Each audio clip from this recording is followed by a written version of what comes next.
am so excited that Kyle Harrison has agreed to grace us with his presence today and allow me the opportunity to really pick his brain. And I just want everybody to know, our listeners and our viewers, that this is completely spontaneous. Kyle has no idea what's going to happen and where this conversation is going to go. And quite frankly, neither do I. We're just in the moment and we're just going to flow with ease. Kyle, I know from Keller Williams, through Keller Williams, they have a MAPS coaching program. And so that's where we met. I am no longer part of Keller Williams MAPS. It was 4 excellent, amazing years. And during that time, I made a lot of really great connections, and Kyle is one of them. So Kyle is also the CEO of a company that I know this is going to be really scary for a lot of you, but they actually look at your numbers. I know financials and numbers and P&Ls, and oh my God, everybody's heads just went.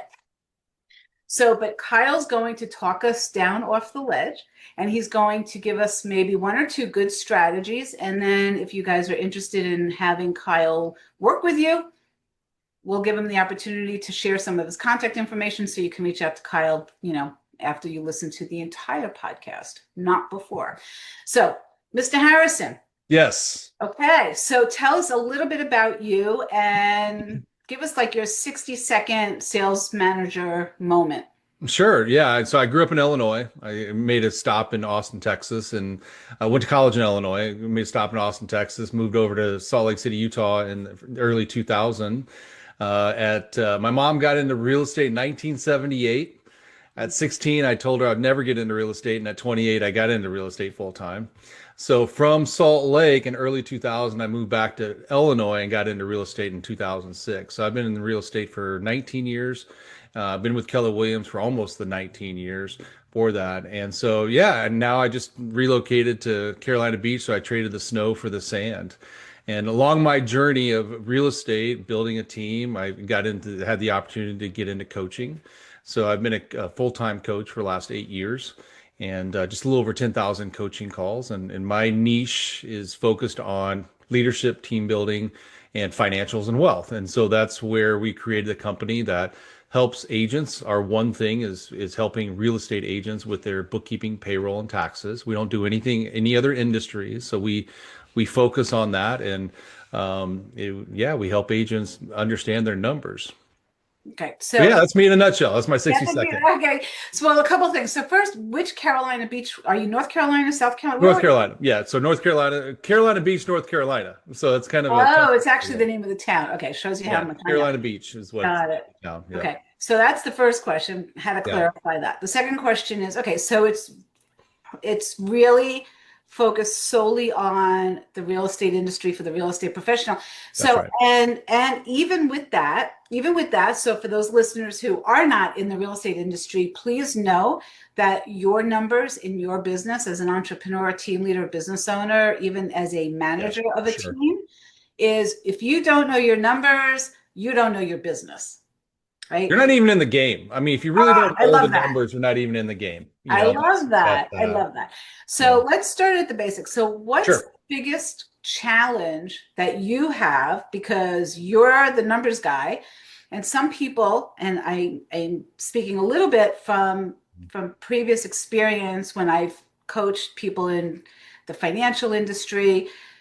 One of the biggest challenges they have is having people come to them as clients who are willing to be open and transparent and show them their books. Yes. Because it's kind of like, you're opening up your doors, you're being vulnerable, and it might not be so pretty underneath the cover, right? Yeah. Well, there's a little backstory to how I really got so far in numbers. And I think it will help the viewers or whoever's listening. So about 5 years ago, it was probably I guess it's been about 5 years ago. I lost 10 coaching clients in 10 days. That's a record, I think. That's pretty awful. Like, it was bad. Yeah. And so I called my coach and I said, "Hey, I'm getting out of coaching. I'm not doing this anymore. I'm not serving clients. I just had 10 cancel on me in 10 days. So we unpacked it, and come to find out it was the financials. So I was not going over financials with the client. And I basically stood my ground and said, the heck with this. I'm going to pour into financials and understand it. So I immediately sent out an email to my client saying, I'm expecting a P&L the fourth week of the month. Back then it was the third week, but now we're at the fourth week. And I didn't know much about financials. I just required it from my clients so then I could pour into it. And I think whoever's listening, if numbers, quote unquote, is not your thing, you do know numbers. You know what percentages of houses are. You know what percentages of commissions are. You understand how to tip. You know the percentage of tipping. You could probably run those numbers really quick because you're used to it. So when people say, I'm not a numbers person, yes, you are. If you're in the sales game, you are because Sure. you understand. It's just a matter of what numbers do you need to pay attention to. And I think for your listeners, there's all different types of backgrounds in real estate. There's the new agent that's just getting started, right? There's the agents that are working to build a team. There's the agents that have a team. There's the agents that are building enough wealth that they don't need to sell real estate anymore. At the end of the day, though, everyone, in order to go from the beginning to potentially building a team or even growing enough of a team, enough making enough money to build wealth, you are going to have to know your money. And Any if you want to industry, grow it, you got to any know it. industry, What's right? that? Any industry. Any industry. That's exactly right. And so it's really, when you look at the top five reasons why businesses fail, three of them are tied to financials. Three of them. Right. And so it's super, super important, whether it's to your point, any industry, is just understanding what numbers you have to pay attention to. And you may have to do some work. Like real estate, I can tell you really quickly, right? However, if you're in a different industry, what are your KPIs, your key performance indicators that that make a difference in how your business moves forward or how it moves backwards? And keep it very, very simple. And I like to say people tend to overcomplicate things to justify their own inactions. Numbers should be simple, and there should only be anywhere between three and five numbers, seven max. Those are the numbers you really have to understand and pay attention to. Okay, so what are the numbers? Which industry? Okay, so well, can you give us a general one? Sure. So, okay, well, let me start with this. So let's wait, let's back up a second for I just want to go back, and so I have had clients in the past, Hmm. not the very recent, but in the past, who had commingled accounts. Yeah, They had their business and their personal mingled. And that just that one thing alone could be horrifying to like yes. separate it. It Yeah. so what is that? What is the psychology of going from the commingled, like what's the reason and the psychology that people will finally realize that I need to separate this out? That's a great question. And I see it all the time. And I think what people end up telling themselves is a story that it's more complicated than what it is. Mm, Right? If you're talking about commingling, number one, if you're in business, any type of business, stop it today. Just flat out stop it today for a couple reasons. Number one, you're probably getting some anxiety around tax time that your accountant's asking you to split them. So that's number one. Number two is you're really not running the business as a business. If you're an entrepreneur and you're whatever industry you're in, and you're building a business, whether it's real estate or whatever, if you're commingling, you're really not treating your business as a business. And the last one, and probably the most important one, is if you are a small business owner, you're missing out on potential thousands of dollars of write-offs. That's the most important one. I mean, yeah, you got it, your account needs it. However, I see it all the time where if they're commingling, they can't write things off as a business owner. When you're a business owner, you can write things off. And here's the thing that, Deborah, I just want your listeners to hear. It's simple to separate the two.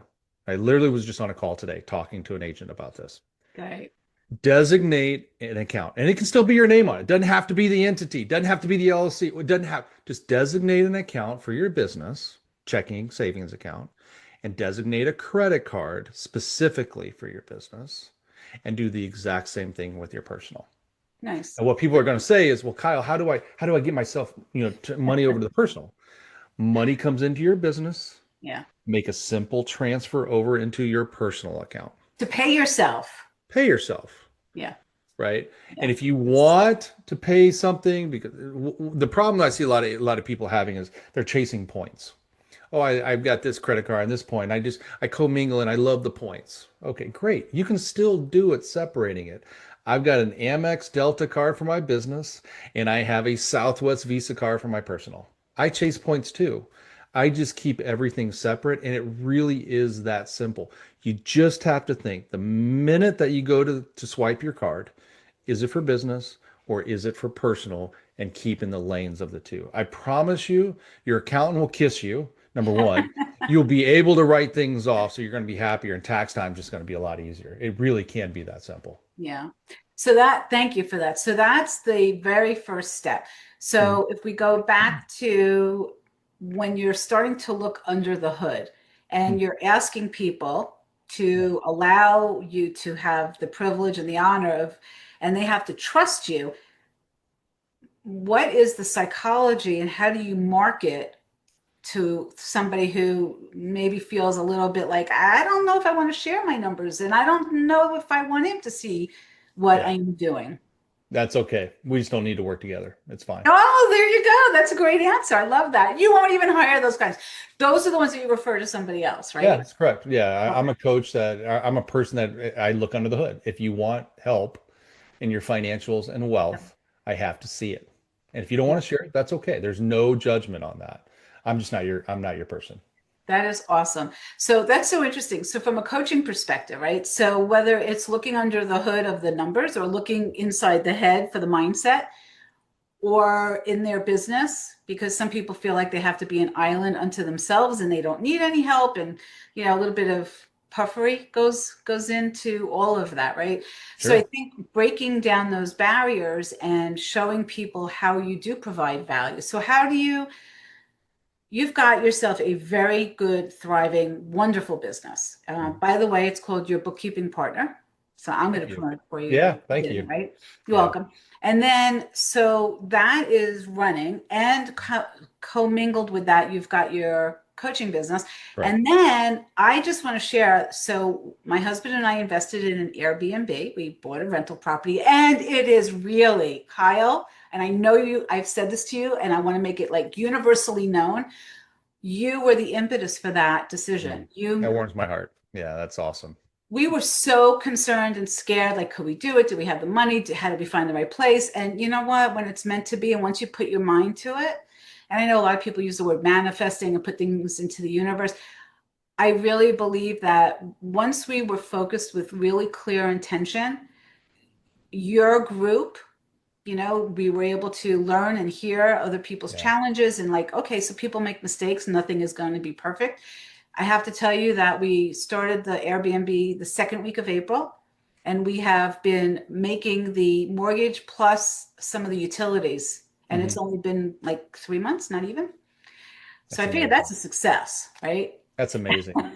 Congratulations. That's a big thing because it is. It can be scary, right? And it's just, however, if you're determined, if it's important to you, you'll do it. You'll do the work, and you did the work, right? You showed up, you got uncomfortable, you asked questions, you just kept it at it, and you made the leap. And it was a confident leap because you did the work.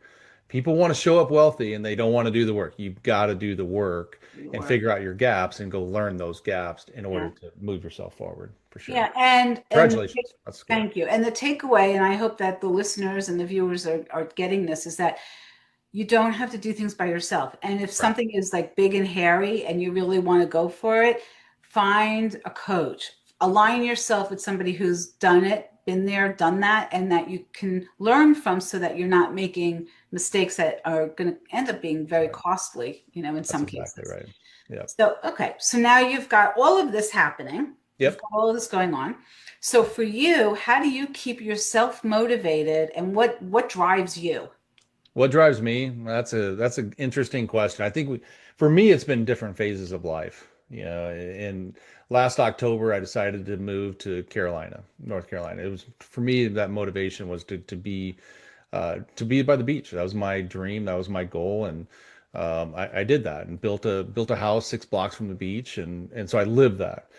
Motivating me is really honestly, it's just being at peace with who I am and where I am, and so really keeping my feet where I am.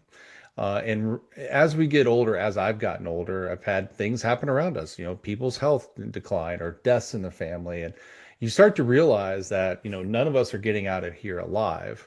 And every day when I wake up, I'm blessed. I'm blessed to be able to wake up because some people didn't, right? And we don't know when that day is going to come. So we just really, for me, it's about being present, being at peace, and serving others. I love teaching. I love being on these things.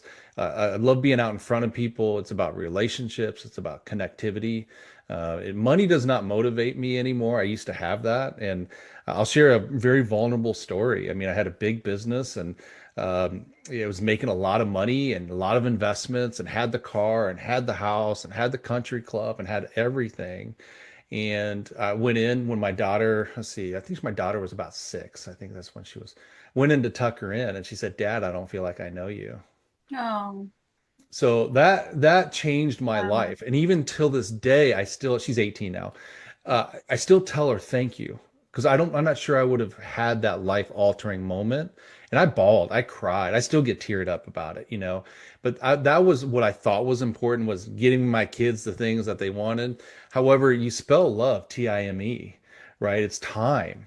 And so it's super important to be present with people and just be where they are, and meet them where they are, and just accept who I am and what I am, and I'm on the journey of life. And yeah, I know that's a more philosophical, but that's in No, my it's heart great and truth, it's Deborah. real. That's just being raw here. Yeah, no, that's I appreciate it, and I'm very thankful that you went to that space because I think that's important. It's part of who you are as a human being, and I think that is a great so the being the vulnerable part and being transparent and then realizing what your priorities are and realigning. Here's the big picture of what you did, okay, what you just shared with us. I'm going to expand on that. Love it. You took your priorities and instead of continuing doing what you were doing because you were caught up in the material parts of it, you realigned. And I do this with my clients. I'm actually got tears in my eyes because I do this with my clients. You guys, you and anybody, all of us, we have the ability to change our story and to adjust our picture. And it doesn't need to be next year, next month, it could be now, like right now, That's right. today, in this moment. If you could make believe your life had was like a jigsaw puzzle and you had your family and your business and your relationships and your health and all of those pieces, and you have that ability to rearrange those puzzle pieces and make it the picture that you really want it to be. So good for you for doing that. How brave and wonderful that, Thank you. and probably scary, I would Oh, think. it was. I sold my business. I merged it, moved to a new location. I became a team Fabulous. leader. It was yeah, it was a journey. Here's the thing though, my daughter slowed me down in that comment, in that moment when she said that. Right? Very high producing people and high functioning people. It's go, go, go, go, go. Yep. Right. And I think what happens is we get so focused on the end zone or the finish line that we actually fail to understand the journey to get there. And when people slow down, it's something I say a lot, slow is smooth and smooth is fast. When you're slowing down and collecting your thoughts and being present with who you are as a human, you can show up to the world differently. And high functioning people, Yeah. they're scared of that. They don't know what to do with that. And when they do, it's life changing. Yep. I think that's super, super important. So I know we're talking about numbers. However, there is behind the numbers you have to understand, but you have to understand yourself as a human Yeah. in order to be able to do really to do and get whatever you want and whatever you desire. So that ties into numbers because then what is enough? What is Great sufficient? question. What do I really need? What does my family really need? Yeah. Do You you know? know? Yeah. Have you done the work to even figure that out? Yep. And it can be scary to people. And if you're listening to this and it's catching curiosity, there is great resources out there. One book that I highly recommend is The Psychology of Money by Morgan Housel. I read that about once a year just to be centered, and it's really shows it shows up how you were raised with money.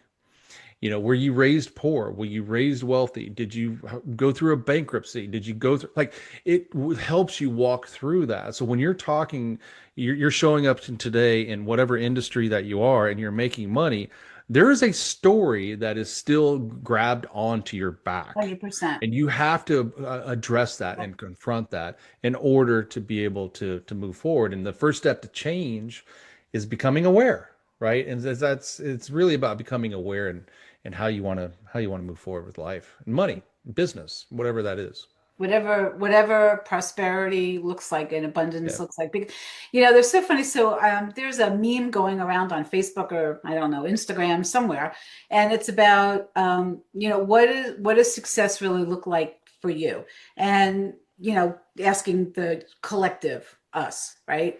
So I know a lot of people put money and a really good career, and then like you had mentioned, driving these big beautiful cars and belonging to the Yeah. country club, and and being able to dress a certain way and go to certain restaurants and order whatever you want, and that's great, and I'm not saying that's There's not nothing wrong with a that. thing. Yeah, I agree. There's no judgment. However, for some of us, that's not what the message is for us. And I Right. think sometimes, because I'm in the other group, I'm in the group where I'm so happy just to go walk on the beach and put my feet in the sand, right? So, amen, right? So I Amen. right? So I have a car. I have no car payments. Two cars, no car payments. Amazing. Love that. Love Yep. that. Yep. That to me is success. So I think if you can, in general, if any of us can really just be really comfortable with what our decisions are in our life, and it's the comparison, not being so comfortable and confident in who we are and the life that we're leading, because Yeah, we're in alignment with our true self, right? that's correct. It doesn't matter. Everybody's got their own thing. Let everybody do whatever, let them, right? So Mel Robbins has a book called Let Them. That's her philosophy, let them. And yeah, let people be who they want to be. And there's no judgment attached to it. Yeah. So for you to have the courage to go from, I mean, you made a big shift. Huge shift. Yep, I did. It didn't take me, it wasn't overnight. It was a 2-year process. Okay. However, it was a big shift and I almost got out of real estate because of it. So yeah, it was a huge shift. Okay. Yeah. I think that Deborah, we're talking about this, and there's maybe some limiting beliefs coming off in people's ears or their mind, what they're thinking, and there's exercises that work through finding that. If you're not in peace, I mean, one was I think it was a bold exercise. I think it was a bold exercise. Write your own eulogy. That Yeah, is a write a huge one. eulogy that you would want to be read at your funeral. Yep. That potentially is a great start to how you want to live I your love life. that. I Or love write a that. 10-year letter, or like there's definitely some exercises out there.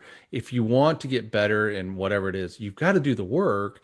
It's just you may be scared of what you're going to find out about yourself, Yep. So Yeah, it's really interesting. So, all right, so I'm shamelessly going to mention my book. Okay, so it's here, and it's the name of the podcast is Entrepreneurial Oomph, right? And the reason why I wrote it's a tiny little book. It's literally, I think, 84 pages. It's a 2-hour read, front to back, whatever. The baseline is what you're talking about, though, because it's similar. It's being in alignment, and the most important thing is being able to take a moment, yeah. breathe, pause, and then turn the camera inward and Mm. really look at who you are and find what your passion and your purpose is. And then figuring out how to make the next step. So for you, you said it was a 2-year process. Yeah. So how did you do a lot of reading? Did you Yeah. find a guide, a mentor, a Yeah, I coach? hired I hired a coach. I Good hired for a coach you. that really could work on like my life. He was great. He was fantastic. He helped me get that. And it just helped me find my purpose. I mean, I think John Gordon said it best. People don't get burned out by what they do. They get burned out because they forget why they do it. Yep. Right. And Gary just said it the other day. He says, burnout is your flames out. Right. I mean, it's really about what fuels you and what your passions are. So it was doing a lot of internal work. Who did I want to become? When I look at there's a bold law you obviously Keller be do achieve, right? High functioning people are amazing at doing and achieving. They Mhm. suck at being, right? So it's really about becoming, and who is the human being that you want to become? Yep. That's the heavy work. So that 2 year process was really figuring out who I am, what I am, revisit my values, who do I want into my life. I can't tell you how many Facebook friends I unfriended. Who was I going to allow into my world that is in alignment with who I am and where I wanted to be? So it's not a click the fingers and or snap the fingers and it's here, It's a poof, we're process. this magic person. Yeah. It's a journey, it's a process. And are you getting better at every day? Journaling helped. I'll tell you what's interesting. This is weird. Nothing is weird. I love this. Keep going. It's Yeah, I want to hear this. so I played college football. I'm a big guy, right? Big guy. And I dated this one. I'm dating this wonderful human being, and she is big into hot yoga. And I'm like, oh my gosh, I have never stretched, grabbed my toes, did a down dog, nothing like that, right? And you want to talk about getting in alignment with your personal self? Go do yoga. It is you in the mat, and I cried. There's many times where I bawled on the mat and just sat there because I was just in alone by myself on that mat. So it's those are the things that you get in alignment and that could help turn your journey or maybe straighten the journey that you want to be on. But to your point, Deborah, you have that decision to make that. Yeah. And it might not be easy, and it could be very, very hard. Embrace the hard though. Is it harder to go down the road that you're not happy with, or is it harder to change in the direction that you want to be? Yeah, there's a saying, so you talk about writing your own eulogy, right? So there's an exercise that we do. I work with some clients on some of these things, and when they're just not, they're so fearful of shifting because they can't see the ripple effect down the road. We go through this whole process, and basically the end question to them is, you're on your deathbed. Hmm. Your eyes are going to close any second. You're done. What are your woulda, coulda, shouldas? And yeah, and it's a very impactful question because you don't want to live with that regret. You don't want to live with the woulda, coulda, shoulda. And Yeah. we only get one turn on this earth, right? And what do we Yeah. want to do with it? Well, you have a 1 in 4 trillion chance of just actually being born. And then now you have one shot at it, right? I There's should have a known that you would come up with some really interesting numbers. Yeah, I mean, gosh, live it. But the five regrets of the dying is a really good, powerful book. And what you've said is, it's basically a book that went out talking about it was a caretaker, and she wrote a book on what the majority of the dying regret. And it's fascinating, and it's kind of like, wow, I don't want to do that or be that or whatever that looks like. So it's a powerful question. And I think we're on the journey of life and we don't know when that last breath is. And are you living it? Are you living the life that you choose to live? And the awesome thing is that you have the power to change it if you don't like it. Yeah, isn't that amazing? And so many people don't embrace that, or maybe, I think part of it is too, they feel like they haven't been given permission. And the Mhm. whole thing around that, right? One coach to another, talking to the masses here, you don't need permission. Go do it. Go It's do it. your life. This is your ship. You're at the wheel. Steer it the way that you want to have it steered. So I Yeah. just, I'm yeah, so passionate about it. I'm so glad this topic came up. It opened, the doors like what motivates you, and when people can see their light and they can see that they're meant to do great things and meant to be who they want to be, that lights me up. I mean, it really just it lights me up. And money and wealth and cars, that's just a tool. It's just are you living your best life? And if you're not, what are you going to do about it? that's right. What are you going to do about it? What are you going to do about it? So I just want to digress. Can we just digress really quickly? Because I don't Sure. want to leave this one stone unturned because I am so curious about it. All right, I have to bring it up. What I've heard you and the word politics together.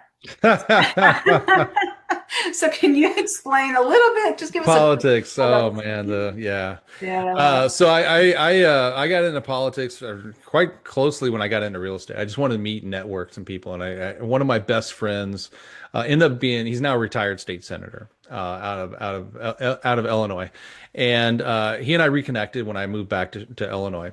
And he was getting into politics, and so I'm like, sure, I'll get into politics. I had no idea. Next thing you know, I'm the city council member for my town. So I was the city council member for 3 years. And then I got politics is just funky, but I was able to get into and be able to run the largest political party. I was chairman of the largest political party, South Chicago, and just got to see the curtains behind politics. And anybody knows anything about Illinois, it's kind of dirty. There's like 6 governors that have gone to prison. Like it's just dirty. Wow. And I had an I didn't realize it opportunity. was that many. So, Oh yeah, there's it's dirty. Like Chicago, it's just wow. dirty.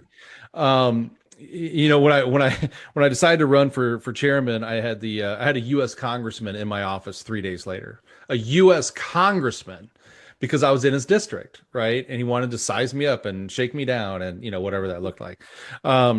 So then I had the opportunity to be a state rep, a house rep. I got asked, one of the people in my districts were were retiring.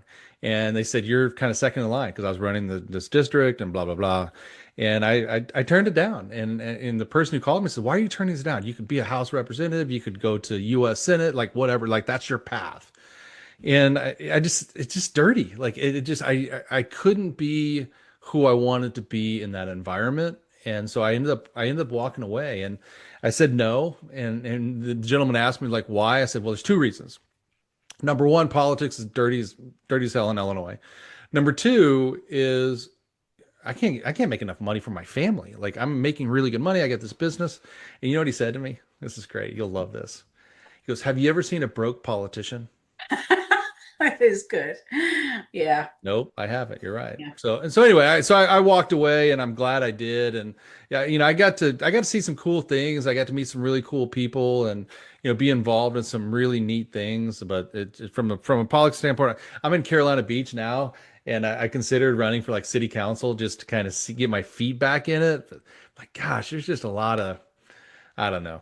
So It's still politics was great possible. to me. I mean, it really was. It just yeah, different phase of life. Well, I can say this, and I believe I can speak for everyone who has had the opportunity and the privilege of meeting you and being able to call you friend, that I am, for one, extremely grateful that you didn't go into politics because I might not have met you. So Likewise, I'm grateful for you too. Yeah, my whole family is glad I didn't go into politics. I'm sure, I'm But sure. politicians, they love realtors. I mean, they're flexible. They can engage with people. They can ask. They can raise money. Like they're There you gregarious to typically and bold and all that stuff. But realtors make great politicians.